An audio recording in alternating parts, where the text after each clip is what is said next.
இசைஞானி இளையராஜா, சொர்ணலதம்மா இவங்க 2 பேர் காம்போன்னு சொன்னா உங்களுக்கு ஞாபகம் வர பாட்டு எது? இந்த காம்போல வந்த டாப் 5 பாடல்களை பத்தி தான் நம்ம பார்க்க போறோம். Song number 5.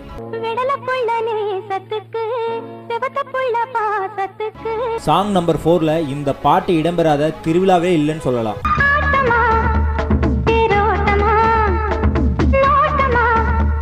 சாங் நம்பர் 3 வந்து பாத்தீங்கன்னா நிறைய பெண்களுடைய ஃபேவரட் சாங் இந்த பாட்டு தான்.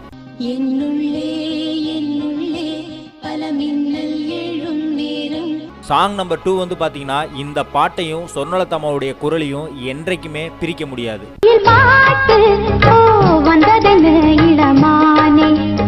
முதலாவது இடத்த 2 பாடல்கள் பிடிச்சிருக்கு. அந்த 2 பாடல்களும் இல்லாம இந்த பதிவே முழுமையடையாதுன்னு நான் நினைக்கிறேன்.